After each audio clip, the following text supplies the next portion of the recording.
신바람 사연 아파트. 오늘의 사연 시작하겠습니다. 결혼한 지 반년 조금 안 되었습니다. 저랑 남편은 당시 30살로 동갑내기 커플이었습니다. 남편은 군대 다녀오고 대학 졸업 후 취직한 지 얼마 되지 않은 상황이라 당시에 모아놓은 돈이 거의 없었어요. 저도 직장 생활은 결혼하던 당시에는 3년 차, 현재 4년 차로 경력이 어느 정도 긴 편이기는 하지만 사실상 일반 사무직이다 보니 연봉이 그렇게 높은 편이 아니다 보니 모아놓은 돈이 엄청 많지는 않았습니다. 제가 모아놓은 돈이 5천만 원이었고 친정에서 결혼한다고 4천을 도와주기로 했어요.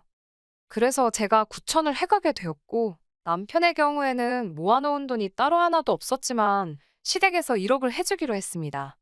남편이 모아놓은 돈을 가지고는 신혼여행 및 결혼식 비용을 하기로 했어요. 그러니 따지고 보면 남편이랑 시댁이 2천 정도를 더 해온 거나 마찬가지지요. 그런데 거기에 더불어서 시부모님이 노후자금으로 가지고 계신 돈 6천만 원을 저희가 따로 빌리게 되었습니다. 다행히 저희가 사는 지역이 서울은 아니고 이 지역 집값이 그렇게 센 편도 아니다 보니 그 돈이면 신혼집을 충분히 구할 수 있었어요. 그런데 이왕이면 빌라보단 아파트, 작은 평수보단 큰 평수, 조금씩 눈을 높이다 보니 신혼집을 구하는 과정에서 돈이 살짝 모자라게 되었습니다. 그래서 시부모님의 노후자금을 저희가 빌리게 되었던 겁니다. 사실 신혼부부를 위한 대출 제도도 잘 되어 있고 대출 금리도 좋은 편이라서 그쪽을 알아보고 있었습니다. 어차피 결혼하자마자 아이를 가질 계획도 없었고 한동안 맞벌이 생활을 유지하려고 했기에 6천 정도 대출을 받는 게 저희 재정적으로 큰 부담이 되는 편은 아니었지요. 그런데 시부모님께서 저희가 대출을 알아보고 있다는 사실을 알게 되셨고, 그러면 은행보다 이자를 더 싸게 빌려줄 테니 괜히 이자랍시고 은행 배불려주는 일 하지 말고 두 분 노후자금을 쓰라고 하셨어요. 저는 사실 내키지 않았습니다. 어떤 경우로든 가족끼리 돈으로 얽히고 싶지 않았어요. 저희가 빌려주는 상황이 아니고 빌리는 상황이었지만 제 입장에서는 그거나 똑같은 거라 생각했어요. 그런데 남편은 돈 한 푼이 아쉬운 상황에 절약을 할 수 있는 상황인데 뭐하러 거절을 하느냐 하면서 그냥 시부모님 돈을 빌려다 쓰자고 하는 겁니다. 이자를 은행보다 싸게 해주신다고 했지만 막상 돈을 빌리고 나니 은행에서 대출을 받을 때보다 0.2% 싸게 해주시는 거였어요. 대충 계산해보면 한 달에 7천 원 정도 되는 돈을 아끼게 된 거나 마찬가지입니다. 60개월 뒤에 갚기로 했는데 땅 파서 40만 원 안 나온다는 건 알지만 5년 동안 40만 원 아끼자고 은행에서 빌릴 수 있는 돈을 시부모님한테 빌리는 상황이 저는 석연치 않았습니다. 아니나 다를까 안 좋은 예감은 틀린 말이 없다더니 결국 이걸 문제로 이야기가 나오게 되었습니다. 시댁이나 친정이나 저희 신혼집에서 그렇게 멀지 않은 곳에 있습니다. 처음에 신혼여행 다녀와서는 당연히 친정과 시댁 둘 다 다녀오게 되었습니다. 맞벌이 부부다 보니까 둘이서 다 같이 쉬는 날은 주말 이틀밖에 없어요. 퇴근 후에도 시간이 있기는 하지만 보통 두 사람 다 일하느라 피곤해서 퇴근하고 나서는 보통 집에만 있지 활동적으로 어딜 다니거나 하지는 않는 편입니다. 연애를 적당히 오래 하기는 했지만 연인일 때랑 부부일 때 같은 데이트를 해도 다르게 느껴지잖아요. 거기에 두 사람 인생 중에 가장 깨가 쏟아진다는 신혼 때인데 말이에요. 그런데 쉬는 날이 되면 남편은 꼭 쉬는 날 중 하루는 시댁에서 시간을 보내고 왔으면 하더라고요. 집에서 가까운 편이니 평소에 못 찾아뵐 거리도 아니고 엄마 손맛이 그리우면 평일 저녁에 가서 저녁을 먹고 와도 되는데 꼭 쉬는 날만 되면 시댁에 그렇게 가고 싶어 안달이 납니다.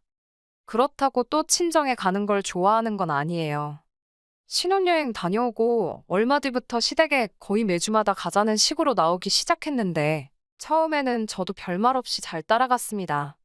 시어머니가 우리 어떻게 지내는지 궁금하시대. 얼굴 보고 싶으시대라는 이유를 대면서 시댁에 가려고 하는데 그 말을 듣고 며느리인 제가 시댁에 가기 싫다 어떻게 말을 하겠어요. 그래서 처음에는 남편이 가자고 하면 그냥 별말 하지 않고 따라가게 되었습니다. 그런데 그렇게 한두 번 따라갔더니 그 후에는 그냥 이유도 없이 쉬는 날만 되면 시댁에 가는 게 일상이 돼버리더라고요. 시어머니도 처음 몇 번은 어디 가서 악덕 시어머니라고 말 나온다고 하면서 저보고 남편 옆에 붙어서 편히 쉬라고 하셨어요. 편히 쉬라고 해도 어찌 제가 시댁에서 편히 쉬어지겠습니까? 남편한테야 원래 결혼 전까지 지가 살던 지네 집이었으니 내 집인 것 마냥 두 다리 쭉 뻗고 소파에 기대서 앉아있거나 아예 소파에 벌렁 드러누워서 콧노래를 흥얼거리거나 하지만 편하게 있으라는데 그 자리에 앉아있는 제 마음이 얼마나 무거울지는 아실 분들은 아마 다 아실 거라 생각해요. 거기에 진짜 제가 아무것도 안 하고 있으면 시어머니가 저를 불러서는 이거 한 번만 도와줘라 하고 부르고 그거 해놓고 다시 쪼르르 거실로 가면 적어도 한 번 도와줘라 하시면서 결국 저한테는 겉으로는 쉬라고 하시지만 그 잠깐 사이에도 수많은 일을 시키세요. 며느리가 시댁에서 일하는 게 당연하다. 어른이 일하는데 어떻게 앉아서 쉴 생각만 하느냐 생각하시는 분들이 계신다면 어쩔 수 없지만 저 같은 경우에는 생각이 조금 다르거든요. 남편이 먼저 나서서 같이 도와줬다면, 남편도 똑같이 일을 하고 있었다면 아마 저도 기분 좋게 불평불만 없이 같이 도와드릴 수 있었을 거예요. 그런데 지는 무슨 손이 없는 건지 발이 없는 건지 시댁에만 가면 자기 마실 물조차도 제가 떠다 줘야 했습니다. 한 번은 너가 떠다 마시라고 했더니 시어머니가 물 떠주는 게 뭐가 어렵냐면서 눈치를 주시고 아이고 다리야 하면서 무릎을 붙잡으시며 남편한테 기어이 물 한 컵을 떠서 가져다 주더라고요. 그래서 그 이후부터는 그런 눈치도 보고 싶지 않아서 제가 몇 번 떠다 줬고요. 남편이 그 모양이니 솔직히 그냥 도와드려도 될 법한 일들도 그렇게 기분 좋게 할 수 있던 상황이 아니었습니다. 일하는 것뿐만이 아니지요. 새삼스럽겠지만 시댁 가서 저희가 뭐하고 오겠어요. 재롱잔치 하러 가는 건 아닐 테고 결국 식사를 같이 해야 해요. 나가서 사 먹으면 당연히 계산은 저희가 합니다. 그게 아깝다거나 생각한 적은 없었어요. 밖에 나가서 먹으면 차라리 마음은 편합니다. 그런데 시어머니가 식사를 준비해 주실 때가 있어요. 그때도 편하게 쉬라고 하긴 하지만 양념 정도만 직접 하시지 사실상 음식은 제가 다 하는 거나 마찬가지입니다. 그 고생하고 나서 식사 준비를 해놓으면 어김없이 제일 맛있거나 제일 비싼 반찬은 제가 앉은 자리에서 최대한 멀리 떨어져 있지요. 밥상이 무슨 임금님 수라상도 아니고 솔직히 팔을 쭉 뻗으면 못 먹을 것도 없어요. 저한테서 위치를 멀게 하면 멀게 할수록 저는 더욱더 아랑곳하지 않고 팔을 최대한 뻗어서 집어옵니다. 아니면 남편 시켜서 저게 나한테 너무 멀리 있네 하면서 제 밥 위에 올려놓게 만들어요. 그러면 시어머니가 예를 들면 그날 LA 갈비를 해주셨다면 요즘 갈비값이 어쩌네 저쩌네 하면서 재료값 이야기를 그렇게 하십니다. 그러고 나서 주변에 있는 다른 반찬들을 제 밥 위로 집어주면서 이것도 맛있으니 먹어봐라. 저것도 맛있으니 먹어봐라 하면서 최대한 제가 LA 갈비를 못 먹게 그렇게 노력을 하세요. 어머님 딴에는 최대한 티 안 나게 잘해주는 척 명연기를 하고 있다고 생각하실 테지만 솔직히 제 입장에서는 그 의도나 속셈이 뻔히 보입니다. 그래서 저도 어머님이 제 밥 위로 다른 싸구려 반찬들 올려주시면 저는 이거 싫어해요. 저거 싫어해요 하면서 남편 밥 위로 올려주고 아랑곳하지 않고 갈비 집어먹고 그랬지요. 그런다고 해서 다음번에 바뀌는 게 있는 건 아니지만 적어도 집에 가서 소갈이는 안 하려고 그 정도 노력은 하고 있어요. 시댁에서 있던 일들은 저 혼자만이 아니라 이 세상 그 어떤 며느리분들도 다들 겪을 일들이니 그건 둘째 치더라도 저를 더 열받게 하는 건 남편의 태도였습니다. 제가 시댁에 가면 많이 불편하다, 고생 많이 하고 온다, 그런 거 알아달라고 하는 것도 아니었습니다. 다만 남편이 둘이서 같이 쉬는 날 포기하고 저는 오히려 회사 다니는 것보다 더 많은 스트레스를 받는 건 아는지 모르는지 계속 시댁에만 가자고 하는 게 처음엔 이해가 가지 않았어요. 지 가족, 지 부모님 보고 싶어서 그러는 거 이해하겠는데 저도 제 가족이 있고 제 부모님이 있고 친정 부모님도 저희 신혼집에서 엎어지면 코다울 거리에 계십니다. 그래서 매주마다 자꾸 시댁에 가자고 하길래 이번엔 그냥 넘어가선 안 되겠다 싶어서 남편이 시댁 가자고 선수치기 전에 친정에 가자고 먼저 이야기를 꺼냈습니다. 그러니 남편이 대번에 처가에는 무슨 일로 가느냐고 묻더라고요. 거의 매주마다 시댁에 가서 시부모님하고 같이 저녁 먹고 오지 않냐. 나도 오랜만에 친정 부모님하고 같이 식사를 하고 싶으니 이번 주는 시댁 말고 친정에 가자. 이렇게 이야기를 했어요. 제가 무리한 부탁을 한 것도 아니고 한 번 시댁에 가면 친정에도 한 번은 가자고 하는 말이나 마찬가지였습니다. 그런데 남편은 얼굴에 오만상을 쓰더니 친정에 가면 자기 불편하다고 갈 거면 저 혼자 다녀오라고 하더군요.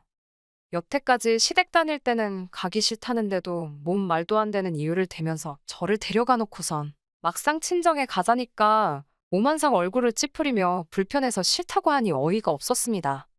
그래서 저도 똑같이 말을 했지요. 나도 시댁 가면 불편하다. 너가 친정 가는 게 불편해서 나 혼자 다녀오라고 하는 거면 무슨 말 하는 건지 잘 알겠고, 나도 시댁에 가면 불편하니 앞으로 시댁 갈 일 있으면 너 혼자 다녀오라. 한마디 했습니다. 그랬더니 남편이 그건 무슨 경우냐고 하더라고요. 경우는 무슨 경우냐고, 내로남불도 아니고 내가 시댁 따라가는 건 군말 없이 바늘에 실 가듯 따라가야 하는 거고, 너가 친정 갈 때는 너 기분 따라 가고 말고 정하는 게 말이나 되냐고, 불공평한 거 아니냐고 했습니다.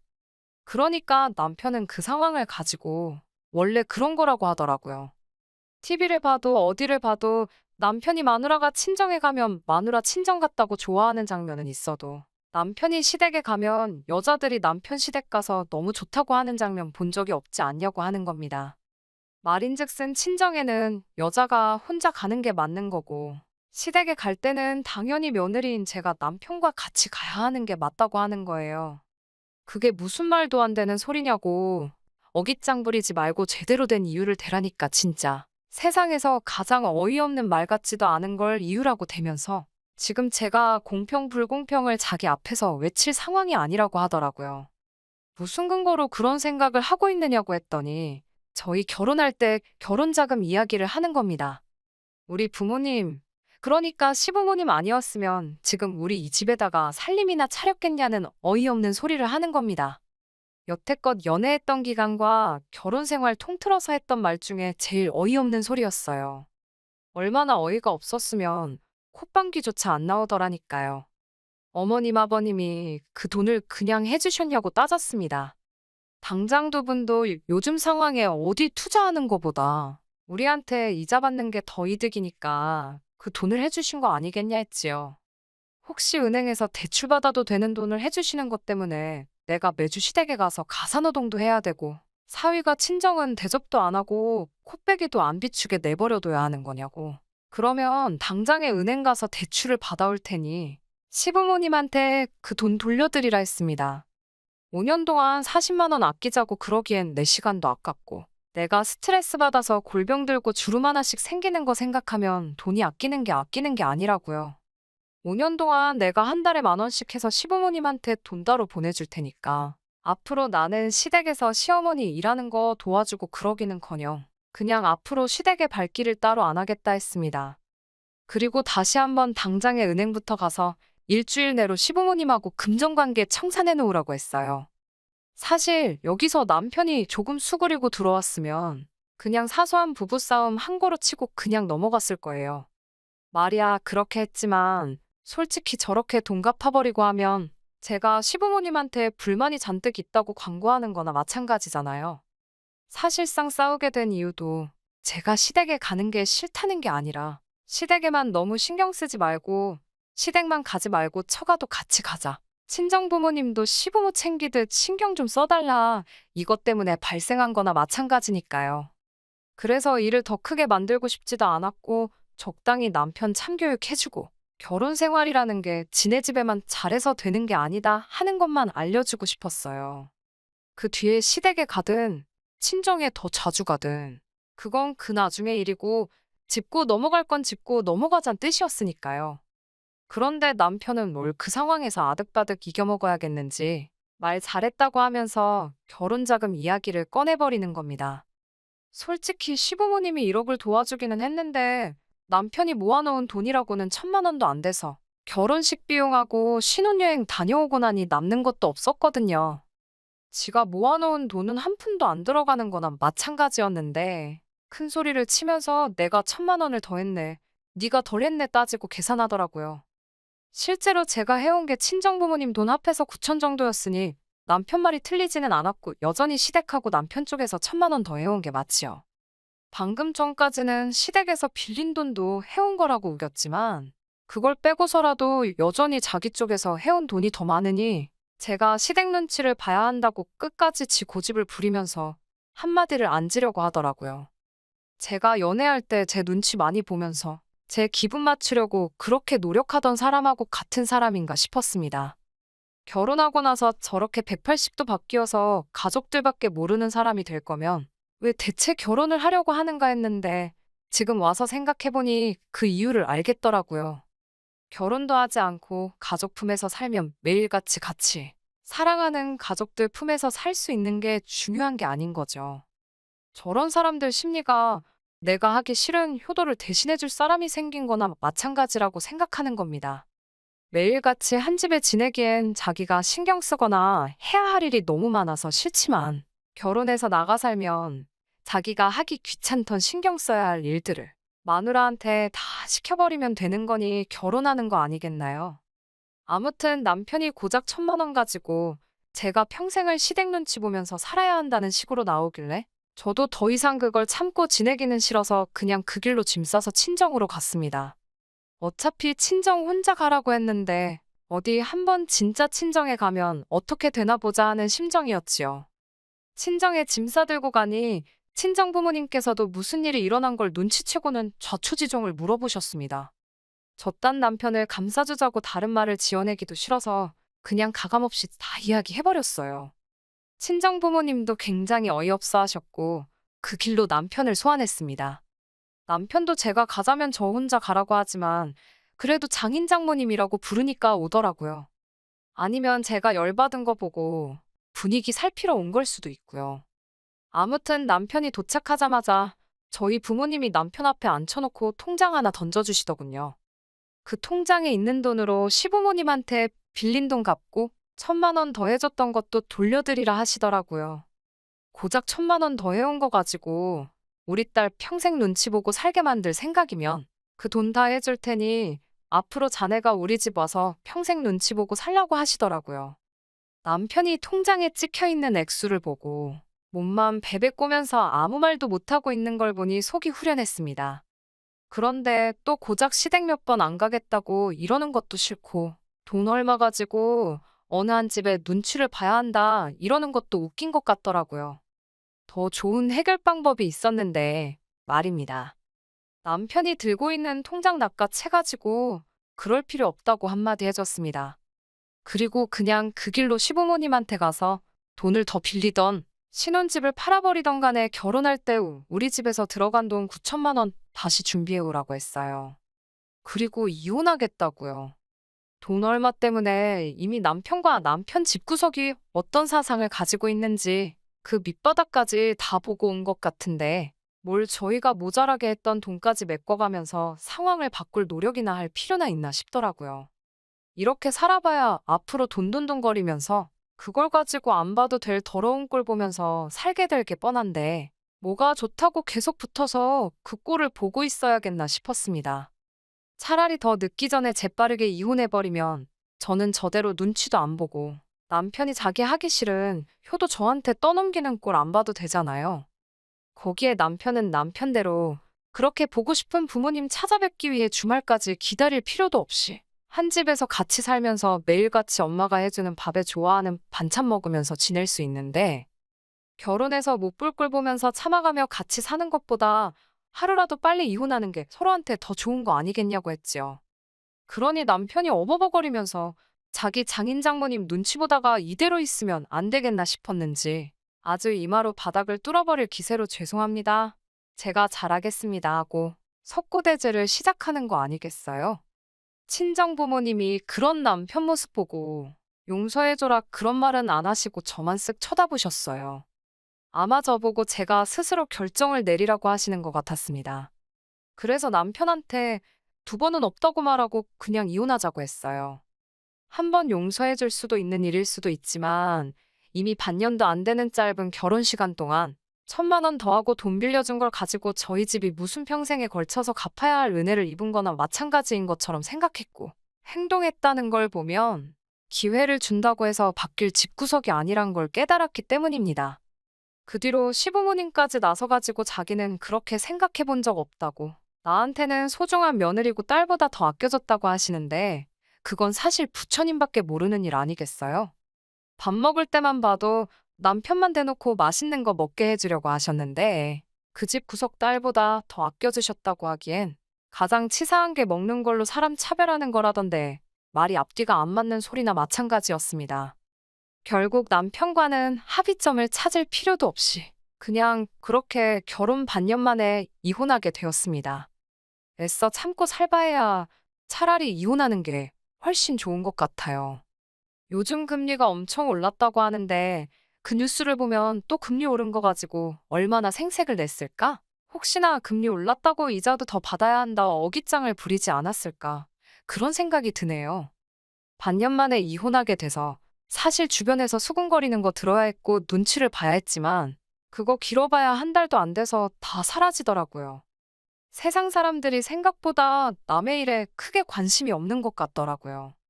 괜한 걱정 때문에 아무것도 안 하고 참고 사는 것보다는 잠깐 눈치 보이더라도 속 시원하게 제가 하고 싶은 대로 사는 게 정답인 것 같습니다. 안녕하세요. 저는 사랑하는 남편과 서로 의지하며 알콩달콩 살고 있는 30대 초반의 여성입니다. 깨물어서 안 아픈 손가락 없다지만 덜 아픈 손가락은 있다더니 그 말이 정말인가 봅니다. 제 남편은 안 아픈 손가락이었나 봐요. 얼마 전 시부모님으로부터 충격적인 소리를 들었습니다. 남편은 두 번 다시는 시부모님을 보지 않겠답니다. 제 직업은 홈쇼핑 쇼호스트입니다. 어느 채널인지 무슨 방송을 주로 하는지는 말씀드리지 않을게요. 그러면 금방 알아보실 것 같아서요. 제 직업이 연예인은 아닌데 생각보다 은근히 알아보시는 분들이 계시더라고요. 이름 석자는 모르셔도 어디서 본 것 같은데 누구더라 이런 식으로요. 그럴 때면 감사하기는 한데 한편으로는 행동 하나하나에 조심스러워지기도 합니다. 덕분에 이 일을 시작하고 얼마 지나지 않아서부터는 인간관계에 있어서 꽤나 조심하는 편이에요. 괜한 구설수에 오를까 봐서요. 심지어는 주변에서 소개팅 자리를 주선해준다는 사람들도 있었는데 전부 다 거절할 정도였네요. 그러다 남편과 사랑에 빠졌습니다. 당시 남편은 저와 같은 직군에서 일하고 있었어요. 그렇다 보니 제가 처한 상황이나 제가 받는 스트레스를 잘 이해해 주더라고요. 저 역시 남편의 고충을 누구보다 잘 헤아려 줄 수 있었고요. 그렇게 서로가 서로를 보듬어 주면서 바쁜 와중에도 틈틈이 사랑을 키워나갔습니다. 그리고 1년간의 연애 끝에 양쪽 집안의 식구들과 친구들, 그리고 동료들로부터 많은 축하를 받으며 부부의 인연을 맺었네요. 사실 제 주변에는 외적으로 예쁘고 멋지고 잘난 사람들이 꽤나 많습니다. 그래서인지 다들 그렇게 서로의 외모와 직업, 배경 등을 중요하게 여기는 듯했어요. 특히 결혼할 때는 그뿐만 아니라 연봉이라던가 좀 더 세부적인 조건들을 많이 보는 것 같았고요. 저도 결혼은 현실이라는 말에 공감하기 때문에 절대로 사람들의 그런 기준이 잘못됐다고 생각하지 않습니다. 다만 제 주변 사람들을 보면 너무 그런 조건들에만 치중하여 결혼한 사람들은 얼마 지나지 않아서 이혼을 하거나 각방을 쓰는 식으로 사이가 틀어지고 멀어지더군요.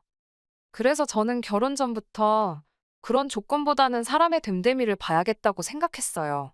물론 경제력이나 외모도 중요하지만 저에게는 그런 건 주변 사람들의 중간값 정도만 되면 충분했습니다.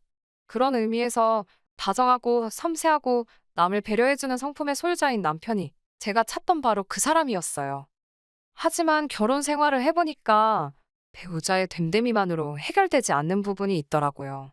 그건 바로 배우자의 가족들이었습니다. 가끔은 콩 심은데 엉뚱한 게 나기도 한다는 걸 배웠다고 표현하면 적당할까요? 시댁 식구들을 보고 있으면 남편이 불쌍하게 보일 때가 한두 번이 아닙니다. 저희 남편은 위로 3살 많은 형과 아래로 2살 어린 남동생이 있는 삼형제 중 둘째입니다. 저는 외동으로 자라서 잘 모르지만 남편에게 들어보니 삼형제 중 둘째는 아주 서러운 위치인 것 같더라고요. 일단 남편의 형, 그러니까 아주버님은 굉장히 머리가 비상했답니다. 어렸을 때는 동네에서 천재라고 하면 다들 아주버님을 떠올릴 정도였대요. 성적도 초등학교, 중학교 때까지 전교 1등을 놓친 적이 없었고요.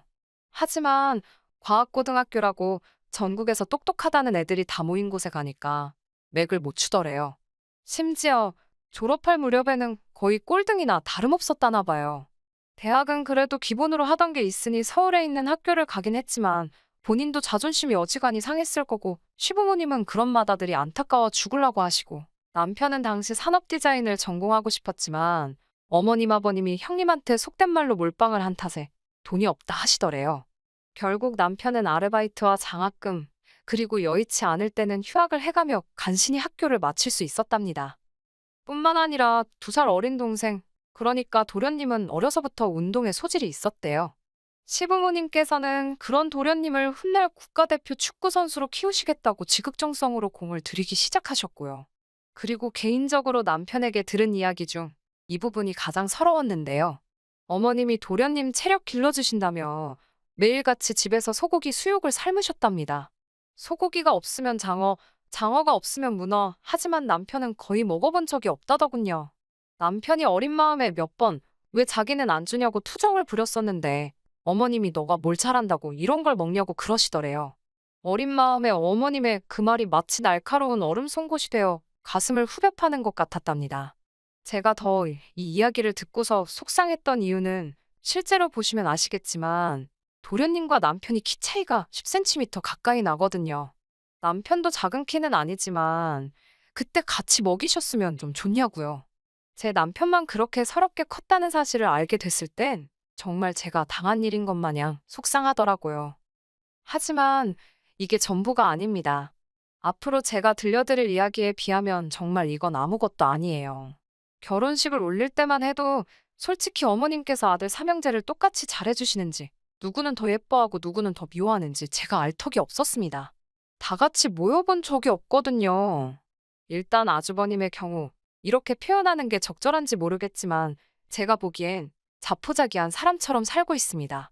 고등학교 때 자기보다 공부를 못하던 누구도 어디 회사에 들어갔는데 중학교 때 자기한테 수학 물어보던 누가 지금 교편을 잡았는데 매일같이 자기보다 못했던 사람들을 씹어대면서 자기 처지를 비관하고 있지요. 정작 본인은 아무 노력도 하지 않고 매일 집에서 TV만 보고 술만 마시면서 말이에요. 그런데도 부모라는 존재는 자식을 포기하지 못하나 봅니다. 시부모님께서는 그런 아주버님의 모습을 보시고도 놓지를 못하셨어요. 제가 남편과 결혼할 때부터 최근까지도 어머님께서는 일주일마다 반찬을 만들어서 아주버님 집에 가져다 주시고 간 김에 청소에 빨래까지 하고 오셨습니다. 심지어 결혼 초 저에게 네 아주버님도 너같이 예쁘고 좋은 여자 만나서 애 낳고 살면 정신 좀 차리지 않겠냐며 저 같은 여자 좀 데리고 오라고 졸라대셨는데 거절하느라 정말 진땀을 뺐습니다. 도련님의 경우도 잘 풀리지가 않았더군요. 처음엔 어머님의 극진한 정성 덕분인지 고등학생 축구 선수들 중 유망주로 손꼽히기도 했었답니다. 하지만 성공을 하기도 전에 주변에서 너무 띄워준 탓인지 남편 표현에 의하면 한마디로 허파에 바람이 가득 찼었답니다. 운동을 소홀히 하기 시작했고 그 시간에 친구들과 어울려 놀기 바빴다고 해요. 여학생들한테 인기도 많았기에 그 세상에 취해 있었고요. 그런 도련님이 안타까워 남편이 몇 번이고 타일러 보려고 했지만 잘 안 됐답니다. 결국 이후에 도련님은 입단도 못했고 대학도 못 갔습니다. 부산까지 입게 되면서 지금은 이 일도 했다가 저 일도 했다가 한마디로 하루 벌어 하루 먹고 사는 모양이더라고요.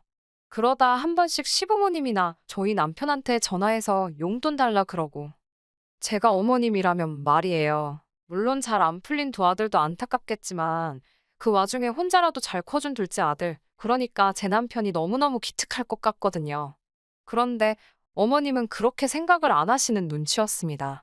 오히려 언젠가 한 번은 저희 부부를 불러다 놓으시곤 형도 동생도 하루하루 힘들게 사는데 너희 둘만 좋아 죽는다고 티내지 말라 하셨어요. 신혼부부한테 사이좋은 티를 내지 말라니 어이가 없어서 남편하고 집에 와서 한참을 웃었지 뭐예요. 비록 시부모님이 자식을 사랑하는 방식을 제가 이해할 수는 없었지만 그때만 해도 그게 저희 결혼 생활에 직접적인 영향을 끼치진 않았기 때문에 크게 신경 쓰지는 않았습니다. 하지만 어머님이 저희 부부를 대하시는 태도가 선을 넘기 시작하면서 상황이 달라졌네요. 제가 구체적인 연봉을 밝힐 수는 없지만 예를 들자면 제가 한 달에 1,000을 번다면 남편은 7, 800 정도를 벌어요. 이건 연애할 때부터 지금까지 계속 비슷한 상황입니다. 이 부분은 결혼할 때부터 알고 있었기 때문에 저에게 큰 문제가 되지 않았습니다. 집은 제가 모은 돈과 남편이 모아둔 돈, 그리고 대출을 받아 해결했어요. 상견례 전 남편이 먼저 시부모님께 도움을 받을 수 없을 것 같다고 했습니다. 친정부모님은 그것과 상관없이 저희가 원한다면 도와주신다 하셨지만 시댁에서도 안 해주시는데 굳이 친정에서 받고 싶지 않았어요. 게다가 저희 둘 다 집에서 보내는 시간이 많을 것 같지 않았기 때문에 방 하나짜리 오피스텔에서 시작해도 괜찮겠다 싶었고요. 비록 양쪽 집으로부터 아무 지원도 받지 않았지만 그래도 식을 올린 이후로 매달 50만 원씩 용돈으로 보내드렸습니다. 많은 금액도 아니고 저희에게 부담되는 금액도 아니었어요. 당연히 생색을 낼 생각도 없었습니다. 하지만 보내드린 지 딱 1년이 지났을 때였어요. 어머님께서 물가도 올랐는데 용돈은 안 올려주시냐 하시더군요. 물가 10%씩 오르고 그런 것도 아닌데 용돈을 얼마나 올려달라는 말씀인가 싶더라고요.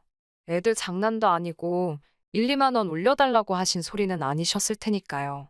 제가 얼마가 필요하시냐니까 한 달에 100은 줬으면 좋겠다고 하셨습니다. 아이도 없고 둘이 맞벌이니 양쪽에 100씩 드린다고 해서 뭐 당장 어떻게 될 일은 없었지만 어머님이 너무 당당하게 요구하시니까 그것도 썩 기분이 좋지는 않더군요. 제가 100은 무리고 70으로 올려드리겠다고 했습니다. 어머님은 쓰는 김에 더 쓰지 그런다며 70을 누구 코에 붙이냐입니다. 그러면서 절 보더니 맨날 손톱하고 머리하고 그럴 돈은 있고 시애미한테 줄 수 있는 돈은 없냐고 빈정거리시더군요. 손톱하고 머리하고 저도 모르게 이걸 해야 제가 돈을 벌어 어머님을 드릴 수 있다고 말대꾸를 해버렸습니다. 평소에는 그래도 좋은 게 좋은 거라고 따박따박 말대꾸하는 성격은 아닌데 어머님이 먼저 싫은 소리를 자꾸 하시니까 저도 모르게 말이 세게 나가더군요. 그러자 어머님께서 당신 아들이 번 돈에서 100으로 달랍니다. 아드님이 얼마를 번다고 생각하시고 그런 소리를 하시는 건지 어이가 없더라고요. 저는 욕심부리지 마시고 70만 받으시라고 더는 무리라고 어머님께 단호하게 말씀드렸어요. 솔직히 어머님 아들 셋 중에 어머님한테 용돈 드리면서 그나마 자식굿이라는 건 저희밖에 없는데 한 번도 고맙단 소리를 안 하셨습니다. 만약에 남편이 둘째가 아니라 첫째나 셋째였다면 분명히 아버님이 어디서 낳아온 자식이라고 생각했을 거예요. 이후로 또다시 두어 달쯤 지났을 때였습니다. 어머님 생신이 다가오고 있었기 때문에 어떻게 하시고 싶은지 여쭐 겸 연락을 드렸지요. 어머님께서는 딱히 밖에선 드시고 싶으신 게 없으시다며 집에서 간단하게 먹자고 하시더라고요. 그러더니 저에게 솜씨 발휘 좀 해야지 그러시는 거예요. 제가 전날 밤뿐만 아니라 오전에도 촬영이 잡혀 있어서 음식 준비는 어려울 것 같다고 몇 번을 말씀드렸지만 며느리한테 미역국도 못 얻어먹는 시애미가 세상 천지에 어디 있냐며 억지를 쓰시더라고요. 정말 너무 피곤하고 짜증났지만 며느리의 숙명이다 생각했습니다. 밤늦게 집에 돌아와 새벽 2시에 미역국만 끓여놓고 기절하듯 잠이 들었어요. 이튿날 미역국은 남편이 챙기기로 했고 저는 방송이 끝나는 대로 시댁으로 가기로 했지요. 원래는 백화점에서 음식을 좀 사가려고 했는데 그나마도 시간이 여의치 않아서 급한 대로 홈쇼핑에서 팔던 음식들 중 평이 괜찮았던 것들로 몇 개 챙겨서 시댁으로 향했습니다. 시댁에 도착해 시간을 보니 그래도 늦지는 않았더군요. 벨을 누르니 제 남편이 나와서 문을 열어주는데 남편이 앞치마를 입고 있었습니다. 사실 어머님 생신이니까 당연히 아들인 남편이 앞치마 입을 수 있고 음식도 하는 게 맞지요. 그런데 가만히 상황을 보니까 제 남편만 부엌에서 밥을 하고 있고 다른 가족들은 다 같이 거실에 모여 하호 TV를 보고 있었습니다. 그 광경을 보고 있자니 속에서 부하가 치밀더라고요. 착해 빠진 건지 남편이 한다는 말이 혹시나 해서 밥통을 열어보니 밥도 하나도 없길래 자기가 밥은 일단 했답니다. 미역국도 잘 챙겨왔더라고요. 그때 거실에서 다시 아주버님과 도련님의 웃음소리가 들렸습니다. 도저히 분을 참지 못한 제가 거실로 나가 한마디 했어요. 여기 어머님 아들은 저희 남편뿐이냐고요. 그러자 두 형제가 한다는 소리가 자기들은 해본 적이 없답니다. 제가 둘 다 나가 산 지가 몇 년인데 밥 한 번 안 해본 게 자랑이냐고 쏴붙여 버렸어요. 어머님이 저에게 한마디 하시려는 찰나 제가 먼저 이제 두 분한테 밥하는 거 정도는 가르치셔야 되지 않겠냐고 쏴붙였어요. 이래서 어떤 여자가 시집 오겠냐고요. 다 차려진 생일상을 보시더니 어머님께선 겨우 하신다는 소리가 정성이 없답니다. 며느리한테 이런 생일상 받는 시애미는 당신밖에 없을 거라고 밥 한 술에 한숨 한 번이었어요. 분명히 못한다고 했는데 억지로 시키시곤 있는 대로 깎아내리시니 저도 밥맛이 뚝 떨어지더라고요. 그런 와중에도 아주버님하고 도련님은 개의치 않고 밥만 잘 먹대요. 오직 제 남편만 어머님 기분을 살피느라고 그러지 말고 이것도 드셔보셔라. 저것도 드셔보셔라 권하고 있었습니다. 집에 갈 때쯤 어머님이 부엌에서 아주버님과 도련님한테 뭘 좀 챙겨주시는 것 같았습니다. 전 별 관심도 없었고 딱히 궁금하지도 않더라고요. 그때 남편이 저희 건 없냐며 어머님께 물어봤어요. 어머님이 살짝 당황하신 눈치였어요. 남편한테 제가 그냥 가자고 했는데 남편은 고집을 피우더라고요. 그러자 어머님은 티나게 못마땅한 티를 내시며 너도 가져가라며 작은 반찬통 하나를 주셨습니다. 남편이 아주버님과 도련님 걸 보더니 바뀐 거 아니냐고 물었어요. 우리는 두 식구고 저쪽은 혼자인데 어째서 저쪽 반찬통이 훨씬 크냐고요. 그러자 어머님께선 너네 입이 짧지 않냐면서 우물쭈물 말끝을 흐리셨어요. 딱 봐도 저희한테는 주시려던 생각이 없으셨던 거지요. 저는 남편을 쿡 찌르며 그만하고 가자고 했습니다.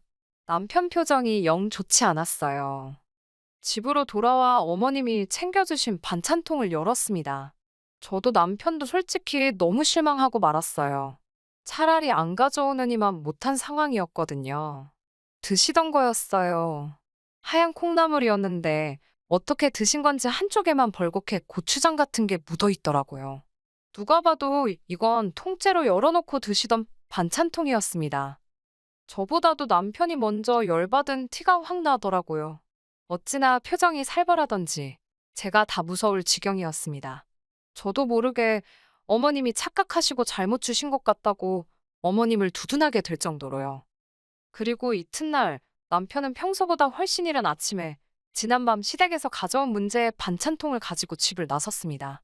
얼마 뒤 돌아온 남편에게 반찬은 어쨌냐니까 어머님 현관 앞에 던져놨답니다. 사진도 찍어왔는데 가관이더라고요. 제가 미쳤냐니까 안 미쳐서 이 정도였다며 다시 침대에 올라가 아무 일도 없었다는 듯이 자는 남편이었습니다. 몇 시간 뒤 어머님께서 뭐 하자는 거냐고 연락을 해오셨습니다.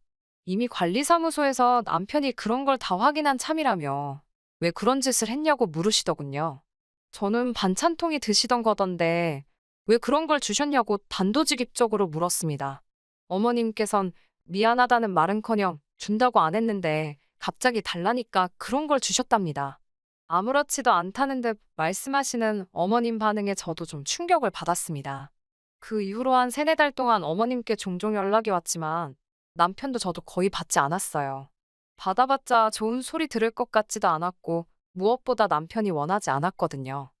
그리고 얼마 전 저와 남편이 결단을 내리게 된 결정적인 사건이 있었습니다.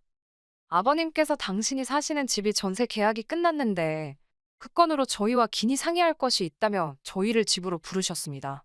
아무래도 어머님과 남편의 사이가 냉전 중임을 아시고는 당신이 직접 연락을 하신 것 같았기에 차마 못 간다 소리를 할 수가 없었어요.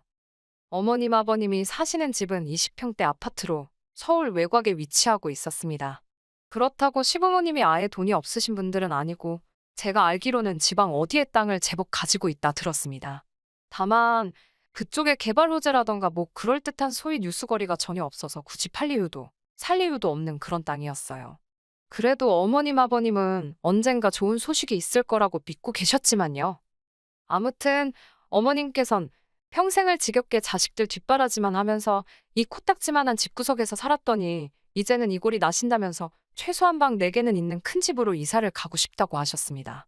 그러면 자식들이 부부싸움이나 어떤 일로 서럽고 집에서 나오고 싶을 때 당신들 집으로 올 수 있지 않겠냐면서요. 남편은 아무 말 없이 듣고 있었고 저는 며느리로서 적당히 그럴듯하게 네, 정말요? 와, 같은 호응만 해드리고 있었어요. 물론 속으로는 부부싸움하고 자기 부모한테 가는 남자가 몇이나 있을까? 그런 생각을 하고 있었지만요. 그때 아버님께서 받으신 집을 핸드폰으로 보여주시면서 땅을 담보로 일단 대출을 받을 생각이라고 하셨습니다. 그리고 부족한 부분은 저희더러 대출을 받아달라 하시더군요. 제가 깜짝 놀라서 그걸 저희가 왜 대출을 받냐고 하니 너희도 부부싸움하게 되면 둘 중에 한 사람이 와서 쉬면 되지 않냐는 겁니다. 제가 너무 어이가 없어서 비어져 나오는 웃음을 간신히 참으며 어머님께 어떤 며느리가 부부싸움하고 시댁에 가서 쉬냐고 물었어요. 부부싸움하고 친정을 가면 갔지 시댁에 왜 가느냐고요. 그러자 어머님께선 제 남편을 바라보시며 너가 와도 되지 않냐고 하시더군요. 그러자 남편도 어머님을 쳐다보며 오면 반갑게 맞아주기는 할 거냐고 묻더군요. 그런데 남편의 말에는 날이 잔뜩 서 있어서 서늘하기까지 했습니다. 죄송하지만 이유가 어찌됐건 저희는 대출을 못 받아들인다고 확실히 선을 그었습니다. 그러자 두 분은 저희 남편을 바라보면서 자식 새끼 키워봤자 하나 소용없다십니다. 순간 아주버님하고 도련님도 대출받아서 보태는지 궁금해지더군요. 어머님께 두 사람에게도 물어보셨냐 하니까 둘은 결혼을 안 했으니 부부싸움할 일이 없는데 뭐하러 대출을 받냐고 그러시대요. 당신들이 큰 집으로 이사를 가는 이유 중 하나는 너희들이 쉴 곳이 없을 때 쉬러 오라는 뜻인데 혼자 사는 애들이 집에서 쉬지 뭐하러 여길 오냐면서요. 그런 애들한테 대출을 받으라는 건 말이 안 된답니다. 하지만 저희는 결혼한 부부인 만큼 사올 확률이 높고 그러면 저희 둘 중 한 명은 무조건 집에서 나오고 싶어질 텐데 그때 시댁에 오면 되니까 대출을 받으라는 말도 안 되는 어머님 아버님의 문논리였어요. 어머님은 대출 받는 게 부담스러워서 그러는 거면 당신들이 대출을 좀 더 받을 테니 매달 원금하고 이자 얼마씩 어머님 통장으로 이체를 하랍니다. 그것도 좋은 생각인 것 같다면서요. 대신 밀리면 절대로 안 된다고 신신당부를 하시더라고요. 저희는 계속해서 싫다고 안 된다고 하는데 어머님은 저희 의견을 전혀 들으시려 하지 않으셨습니다. 남편은 나지막히 늘 이딴 식이었다며 화를 내기 시작했습니다. 공부 잘하는 형한테 치이고 운동 잘하는 동생한테 치여도 어머니한테 한 번 대든 적 없는 나한테 왜 그러시는 거냐며 내 나이가 30이 넘었는데도 어린 시절 느꼈던 비참한 마음을 또 느끼게 만드냐며 남편은 짐승처럼 울부짖고 있었습니다. 도대체 이럴 거면 자기를 왜 낳았냐면서 부모가 자식을 품어줘야지 왜 자식이 부모를 이해하고 품어야 하냐면서 소리를 지르더군요. 남편의 그런 모습을 처음 보셨는지 어머님 아버님께선 잠시 말문이 막히신 듯 했습니다. 만약 그때 어머님이든 아버님이든 둘 중 한 분이라도 남편에게 진심으로 미안했다고 사과 한마디만 해주셨다면 상황이 이렇게까지 악화되진 않았을 겁니다. 하지만 어머님께서는 너가 어려서부터 뭘 잘한 게 있어야 너한테도 투자할 맛이 나지 않았겠냐며 당신이 개같이 돈 벌어서 허튼 데 썼어야겠냐고 오히려 남편에게 화를 내시더군요. 그나마 너는 지금 직업도 있고 장가도 갖고 다 가졌지만 네 형이나 동생은 지금 저 모양 저 꼴로 사는데 불쌍하지도 않냐면서 남편더러 넌 왜 너밖에 모르냐고 못돼 처먹은 자식이랍니다. 그러자 남편이 어차피 자기는 이러나 저러나 욕먹는 것 같다면서 기왕 이렇게 된 것 속에 있던 말이나 다 하고 가겠다더니 이제 10원짜리 한 장 못 드린다고 그러더군요. 그러자 어머님 아버님도 그까지 푼 돈 필요 없다며 땅 팔아 쓰시겠답니다. 남편은 땅으로 국을 끓여 드시던 떡을 해잡수시던 마음대로 하시라며 자기도 이제 어디 가서 누가 묻거든 부모 다 죽었다 할 거랍니다.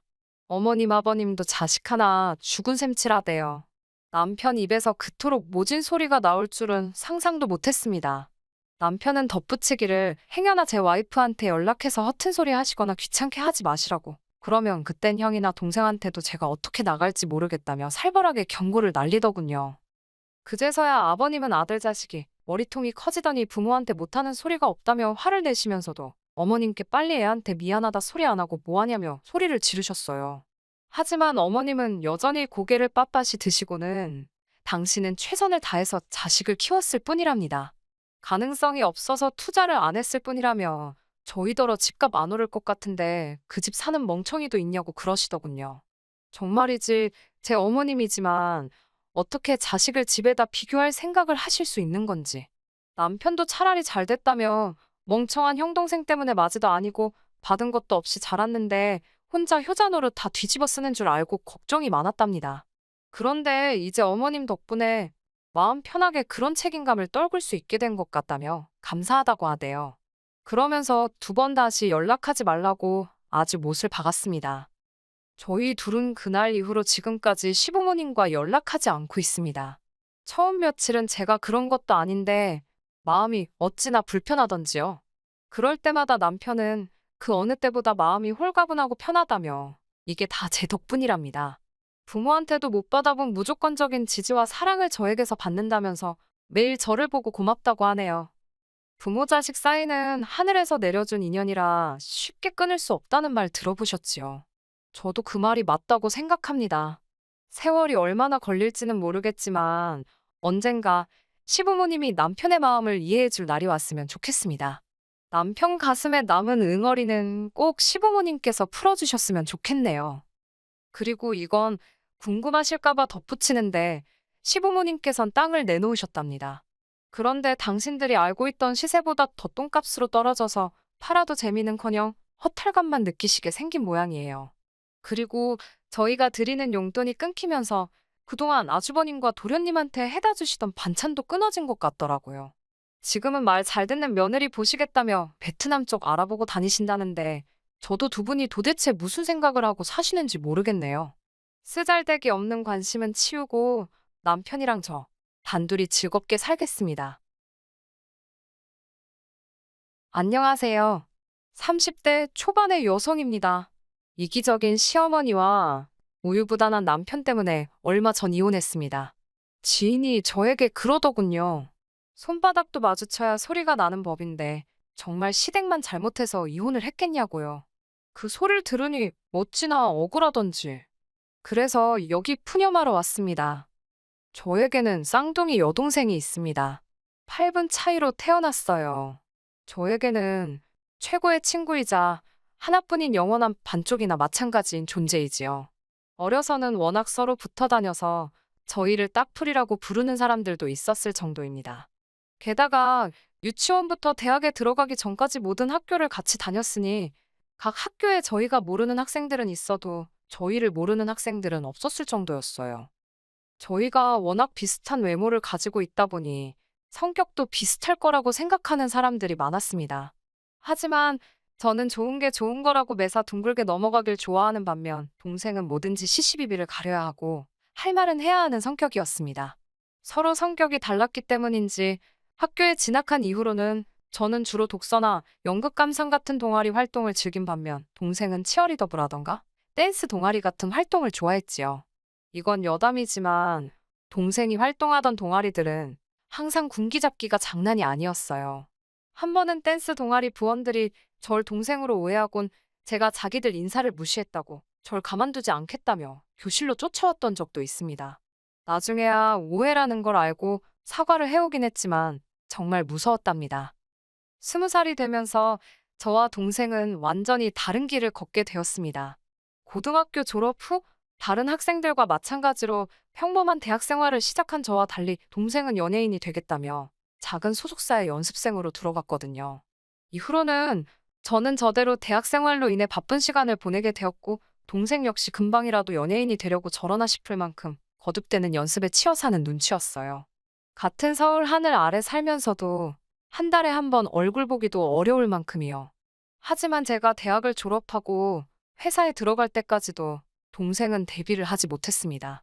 처음엔 가수를 준비한다더니 나중엔 배우가 된다고 했고 마지막에는 개인 방송을 해볼까 그러더라고요. 솔직히 가족으로서 안타깝고 동시에 답답했습니다. 그렇다고 동생을 탓할 수는 없었어요. 동생이 누구보다 치열하고 열심히 살아온 걸 제가 옆에서 똑똑히 지켜봤으니까요. 한편 회사에 입사하고 얼마 지나지 않아 회사 복지의 일환으로 회사에서 운영하는 병원에서 건강검진을 받을 수 있는 기회가 생겼습니다. 동생이나 저나 젊다는 이유로 제대로 검사를 받아본 적이 없었기에 이참에 동생과 함께 받아봐야겠다 싶더라고요. 그 무렵 동생이 유난히 살도 많이 빠졌고 체력이 딸린다는 말도 심심찮게 했었거든요. 그리고 그 건강검진에서 저는 청천벽력 같은 소식을 듣게 되었습니다. 적어도 저는 건강검진을 받는 동안에도 크게 신경 쓰이는 건 없었습니다. 평소에 감기 한 번 걸리지 않을 만큼 체력엔 자신이 있었거든요. 아직 한참 젊은 나이였는데 큰 병이 있을 거라곤 누가 상상이나 했겠어요? 하지만 동생은 꽤나 긴장한 눈치였습니다. 그래도 전 설마 했어요. 동생에게 그런 큰 병이 있을 거라곤 짐작조차 하지 못했지요. 그리고 슬픈 예감은 빗나가지 않았습니다. 동생은 폐암이었어요. 혹시나 안 좋은 소문이라도 나면 대비하지 못할까봐 담배는커녕 맥주 한 잔도 입에 대지 않던 아이였는데 말이지요. 도무지 이유를 떠올릴 수가 없었습니다. 저와 동생 그리고 부모님까지 모두가 좌절과 고통으로 힘들어했네요. 애가 타는 가족들과 달리 동생은 연명치료도 싫다, 가족들에게 짐이 되기도 싫다며 삶에 대한 의지를 놓아버린 듯 했어요. 그리고 1년 반 만에 그렇게 가버렸습니다. 지금 다시 떠올려봐도 눈물부터 흐르네요. 앞으로도 제 인생에 있어 그때보다 더 힘든 순간은 없을 거예요. 진작에 동생을 살피지 못한 제 자신을 도무지 용서할 수 없었습니다. 솔직히 말씀드릴게요. 그 무렵 저에게 힘이 돼준 건 친정 부모님도 아닌 다른 누구도 아닌 바로 남편이었습니다. 당시만 해도 남편과 저는 오빠 동생 사이로 지내는 지극히 평범한 관계였어요. 대학교 전국 동아리 활동을 하면서 알게 된 남편은 저보다 3살이 많습니다. 하지만 재수도 하고 군대도 다녀왔던 터라 오히려 학년은 저보다 한 학년 아래였지요. 그렇다 보니 선후배라기보다는 오빠 동생처럼 지냈네요. 같은 학교가 아니었기에 자주 만날 수는 없었지만 서로 곧잘 연락도 주고받았고 때로는 힘이 되는 이야기도 해주는 그런 사이였어요. 남들의 어설픈 위로와 영양가 없는 조언에 지쳐가던 저에게 묵묵히 제 이야기를 들어주기만 하던 남편은 어떻게 보면 그 당시 제게는 유일한 숨구멍이었습니다. 솔직히 매일매일 눈물바다로 지내시는 부모님 앞에서 저도 슬프다고 말할 수가 없었거든요. 저까지 힘들어하면 저희 가족이 그대로 무너질 것 같았으니까요. 하지만 왜인지 남편 앞에서는 제 감정을 어느 정도 드러낼 수 있었어요. 그렇다 보니 그 당시에는 남편만이 유일하게 절 생각해주는 사람 같았고 점점 남편에게 기대는 시간 또한 길어만 갔네요. 1년 가까운 시간 동안 여동생을 그리워하며 살았습니다. 어쩌면 버텼다는 표현이 더 어울릴지도 모르겠어요.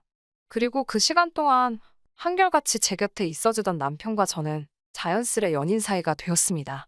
이후로 6개월 만에 결혼까지 하게 되었고요. 하지만 지금 돌이켜 생각해보면 슬픔의 구렁텅이에 잠겨있던 제가 눈이 멀었던 걸까요? 변명 같지만 그때는 정말이지 너무 힘이 들었습니다. 어디로든 숨고 싶었고 도망치고 싶었는데 그게 결혼이었나 싶습니다. 남편 또한 언제까지 제 편일 거라 생각했고요. 그때 왜 더 신중하지 못했는지 후회해도 소용없지만 그래도 후회스러울 뿐입니다. 왜 그런 소리를 듣고도 파혼을 안 했냐 하실까봐 이 이야기를 적을까 말까 고민을 했습니다만 기왕 푸념하기로 한 거 숨겨서 뭐 하겠어요. 다 털어놓겠습니다. 사실 남편과 연인으로 지낸 기간은 반년에 지나지 않으니까 당연히 시부모님이라던가 신우를 직접 만나볼 기회가 없었어요. 오빠 동생 사이에 굳이 집에 찾아가 인사를 드리고 할 만한 이유가 없었지요. 그래서 남편에게 프로포즈를 받자마자 가장 먼저 계획했던 일 중 하나가 시댁에 인사드리러 가는 일이었습니다. 남편 말로는 어머님도 신우도 성격이 괄괄해서 그렇지 속은 따뜻한 분들이라며 혹시 말을 좀 세게 하셔도 저더러 이해하라고 했습니다. 그리고 남편이 왜 그런 말을 미리 하면서까지 연막을 쳤는지 만나보니 확실히 알겠더라고요. 시어머니나 신우나 단지 성격이 괄괄한 게 아니라 이렇게 표현해도 될지 모르겠는데 정말 쌍스럽더라고요. 단지 거친 어휘를 쓰시는 것뿐만 아니라 듣는 사람에 대한 배려라곤 눈꼽만큼도 없었습니다. 사람의 외모나 생김새에는 정답이 없기에 함부로 평가해서는 안 되는 거잖아요. 저희 친정부모님도 그렇고 저도 타고나기를 마른 체형입니다. 잘 먹고 못 먹고의 문제가 아니라 체형 자체가 마른 체형이에요. 그런데 어머님께서는 절 위아래로 훑어보시더니 볼품이 없다. 딱 그게 첫마디셨습니다. 볼품이 없다고요. 어떻게 초면에 아무리 제가 인사를 드리러 온 자리라고 해도 그렇지. 볼품이 없다라는 표현을 쓸 수 있는 건지. 생각지도 못한 어머님의 말씀에 당황한 나머지 말도 제대로 안 나오더라고요. 그래도 남편이 요즘에는 다들 이 사람처럼 되고 싶어서 돈 주고 살 뺀다며 누나도 그러지 않았냐고 저 대신 받아쳐 주더라고요. 그제서야 저도 신우를 제대로 보게 되었는데, 어휴, 따로 표현은 안 하겠습니다만, 절에서 맞는 사이즈나 사 입을 수 있겠나 싶더라고요.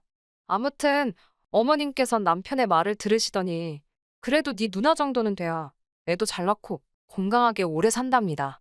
이 말도 솔직히 곱게 들리지는 않았지만, 하나하나 걸고 넘어질 수도 없는 노릇이었고, 그냥 한 귀로 듣고, 다른 귀로 흘리자는 심정이었지요. 식사 시간 동안 이런저런 대화가 오고 갔습니다. 아버님께선 건강 관리를 잘해야 한다는 뭐 그런 이야기를 하셨고요. 그러자 어머님께선 당신 지인의 자식이 죽을 병에 걸려서 몇 달째 병원에 입원해 있네요 전에 하시며 떠들고 계셨습니다. 그 부모들은 어디 놀러도 못 다니고 그동안 모아놓은 돈만 다 까먹고 있다면서요. 그러더니 갑자기 생각났다는 듯이 제 동생 이야기를 물어보시더군요. 암이었다면서 니네 부모 중에도 안 걸렸던 사람이 있냐? 니네 할머니나 할아버지는 다 멀쩡하셨냐? 병원비는 많이 안 들었냐? 보험금 좀 받았냐? 정말 입에 담기도 기분 나쁘고 불편한 질문들이 이어졌지만 그래도 최대한 제 감정을 억누르며 적당히 대답해드렸습니다. 맞은편에 앉아있던 남편이 워낙 난처한 표정을 짓고서는 입모양으로 연신 미안하다고 사과를 해대고 있었기에 속에서 올라오는 분노를 간신히 누르고 있었지요. 하지만 어머님께서 상둥이는 원래 둘 중에 하나는 죽을 운명으로 태어나는 거란 말씀을 하셨을 땐 도무지 제 화를 다스릴 수가 없었습니다. 그게 무슨 말씀이시냐니까.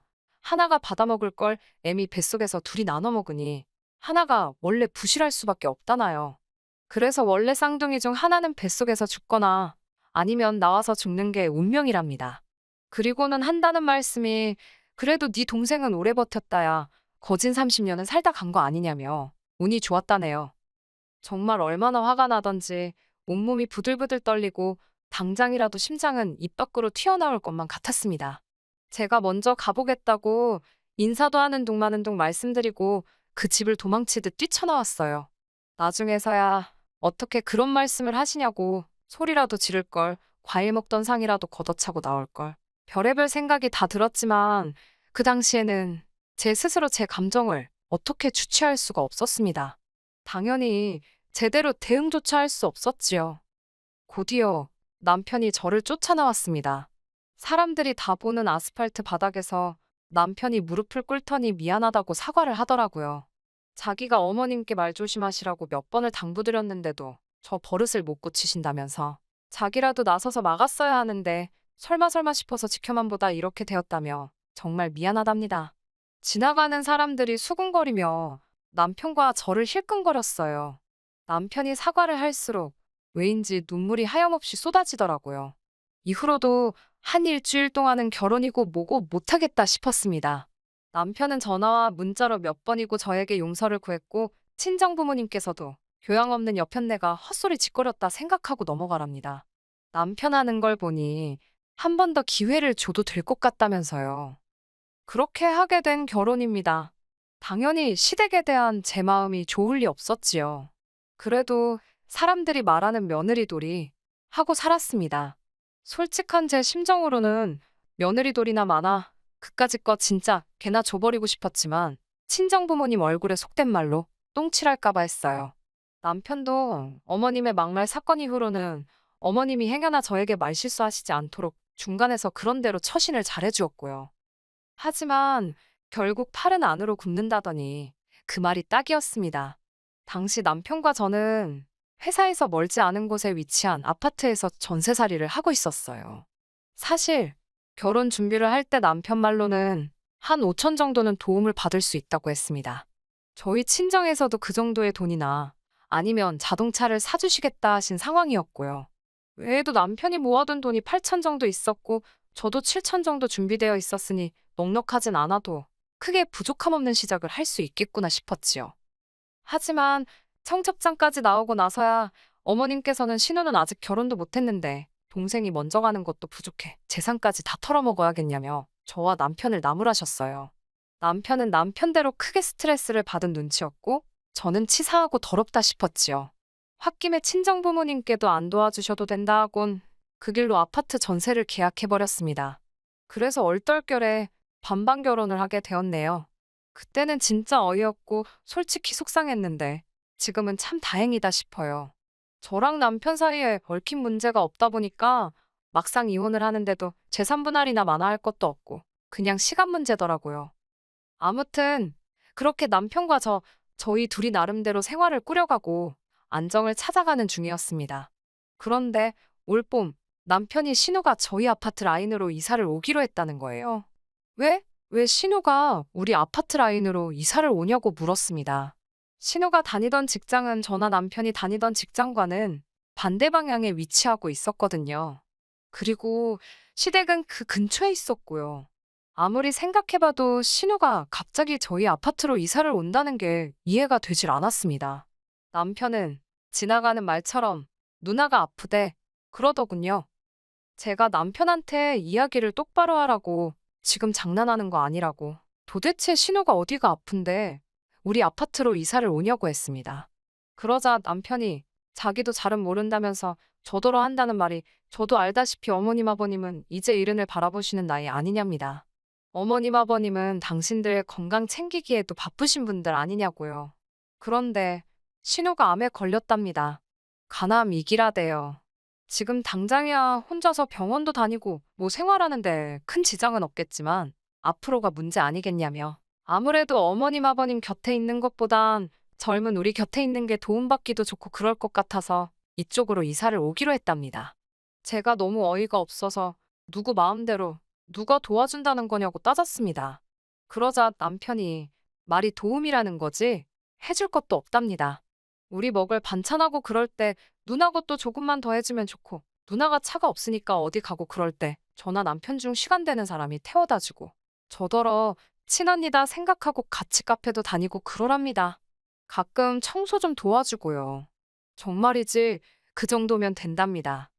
제가 어처구니가 없어서 지금 어머님께선 아픈 딸 내팽개치시는 거냐고 자식이 아프면 부모가 챙겨야지 왜 제3자인 내가 사는 아파트에 신우만 덩그러니 보내시냐고 따졌습니다. 그러자 남편이 한다는 소리가 가관이었습니다. 어머님이나 아버님 두 분 다 하시는 말씀이 평생 살던 데 떠나면 무슨 재미로 사냐고 당신들은 원래 살던 데 계시고 싶다고요. 그리고 노인네들하고 환자하고 한 집에 있어봤자 서로 힘들기나 하지 않겠냐며. 저는 남편에게 신우가 이사 오는 날이 당신과 나 이혼하는 날인 줄 알라 했습니다. 내가 미쳤다고 신우 식모살이 하면서 병수발까지 들게 생겼냐고요. 그리고 남편이 예상한 것보다 제 반응이 훨씬 격했던지 남편도 더는 뭐라 말을 못하더군요. 그쯤에서 남편이나 신우가 말귀를 알아쳐먹었으면 이 사단까지는 안 났을 겁니다.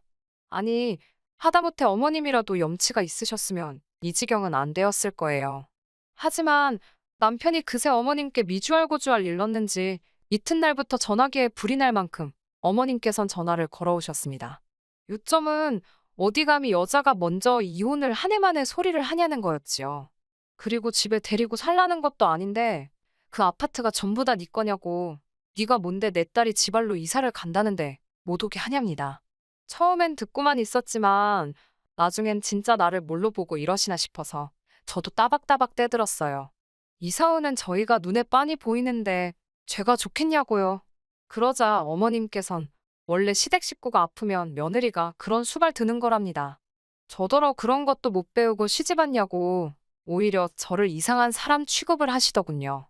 어이가 없어서 제가 어머님께 매사 신보가 그런 식이시니 신우가 어머님 대신 벌 받는 거라 했습니다. 남의 여동생더러 팔자가 어쩌고 그래도 30년이면 운이 좋았다며 막말을 퍼붓지 않으셨냐고요. 신우는 곧 마흔이니 내일 가도 억울한 거 하나 없겠다며 저도 악담을 퍼부었어요.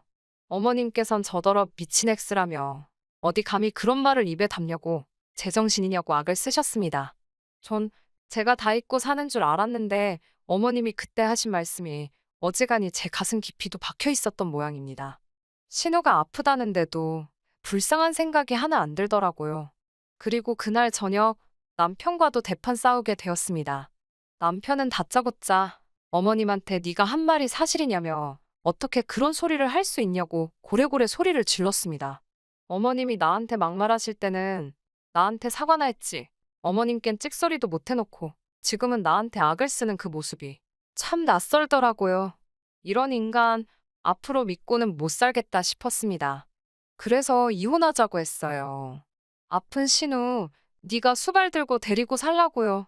네 애미 볼 때마다 그 악담이 생각나서 가슴이 너덜너덜해지는 것 같다고 그동안 쌓인 울분을 토해냈습니다. 제가 하나하나 다 열거하진 않았지만 솔직히 어머님 막말이 그것뿐이었겠어요. 그렇게 헤어지게 되었습니다. 시어머니는 제 신우가 아프다는데 도망가는 며느리가 어디 있냐며 제가 자기 아들 인생을 망쳤다네요. 제 신부가 고약해서 동생도 일찍 죽은 거라고 막말을 하시길래 저도 신우 얼마나 오래 버티나 두고 보자고 응수했습니다. 막말로 전 이미 동생을 잃었는데 뭔 말인들 못하겠어요. 말할수록 업보를 쌓는 건 어머님 쪽이었으니 저도 지지 않고 맞불을 놨네요. 영원히 제 편일 줄 알았던 남편도 저더러 계속해서 서운하다며 일단 신호부터 낫게 하고 그 이후에 시시비비를 가리자던데 기도 안 차서 대꾸도 안 해줬습니다. 이런데도 정말 제 이혼이 손바닥이 부딪혀서 일어난 일인가요? 전 아니라고 생각합니다. 하긴 이미 이혼은 했고 다른 사람들이 어떻게 생각하든 무슨 상관이겠어요. 전 떳떳합니다. 앞으로도 보란 듯이 잘 살 거예요. 두고 보자고요. 끝까지 들어주셔서 감사합니다. 오늘의 사연은 여기까지입니다. 구독과 좋아요, 알람 설정 부탁드리고 더 좋은 사연으로 다시 찾아뵙겠습니다. 감사합니다.